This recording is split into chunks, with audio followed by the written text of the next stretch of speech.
Сәлем достар, қалдарыңыз қалай? Бүгін мен сіздерге өзімнің тегін мастер-классымды ұсынғалы отырмын. Өте керемет әрі жұмсақ үй жағдайында жасалатын пончиктерді жасайтын боламыз. Міндетті түрде жасап көріңіздер. YouTube каналыма тіркелуді ұмытпаңыз, видеоны соңына дейін қарауды да ұмытпаңыз. Бізге ең алдымен керекті зат: жылы сүтімізді ыдысымызға құямыз, сосын сахарымызды салып, жақсылап араластырамыз. Сосын сливочный майымызды ерітіп құйып, жақсылап араластырып жіберіп, 2 жұмыртқамызды жарып салып жібереміз.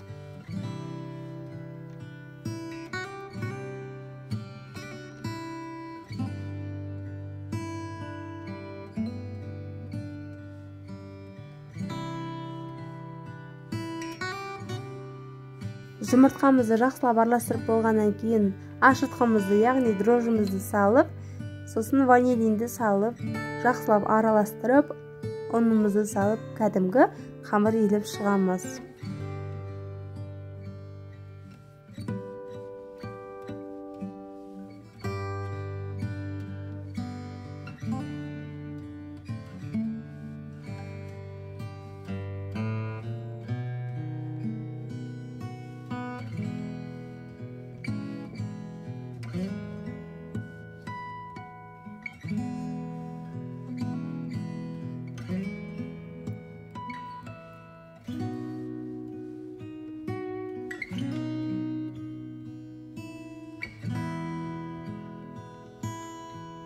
Илеп болғаннан кейін бетін жауып, 30 минутқа жылы жерге қоямыз. Міне осылай көтеріліп әдемі болып ашиды. Сосын оны біз жақсылап зуалаға бөліп аламыз.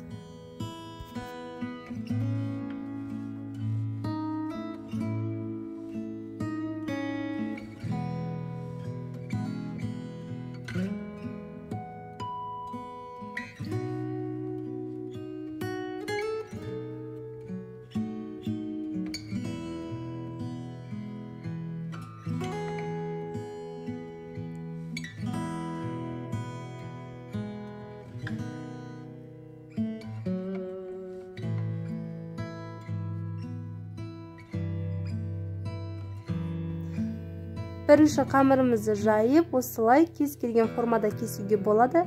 Негізі дөңгелек формамен кессеңіздер, осылай әдемі болып шығады. Осылай домалақ кесіп аламын да, сосын ортасын кесіп шығамын.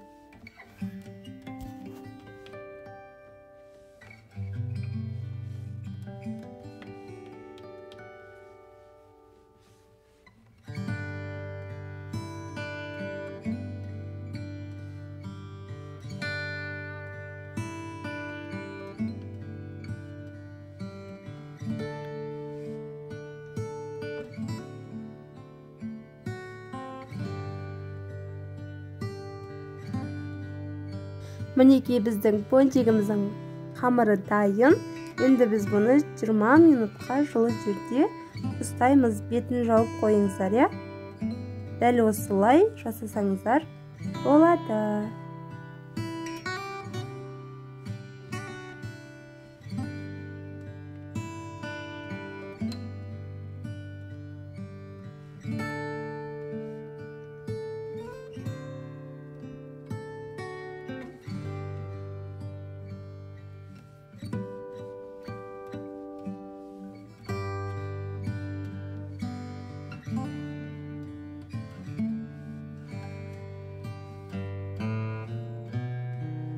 Сосын біз оны қызып тұрған табамызға осылай салып, жақсылап пісіріп аламыз. Екі бетін кезек-кезек аударып тұрыңыздар. Сонда керемет болып көтеріледі және де қып-қызыл болып шығады. Осылай бірте-бірте пісіріп аласыздар.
Мінекей достар, осылай керемет болып қызарып пісіп шығады. Достар, мен бетін әсемдеуге шоколад пен сгущенканы қолдандым. Осылай пончиктерімді батырып алдым. Бетін әсемдеуге сгущенканы қолдандым. Достар, міндетті түрде жасап көріңіздер. Видео ұнаса лайк, комментарий қалдыруды ұмытпаңыз. Рецепті сақтап алыңыздар. Және де құрбыларыңызбен, достарыңызбен бөлісуді де ұмытпаңыздар. Назарларыңызға рахмет. Менің YouTube каналыма тіркелуді де ұмытпаңыз. Тіркеліп кетіңіз. Алдағы уақытта керемет видео рецептермен бөлісетін боламын. Назарларыңызға көп рахмет.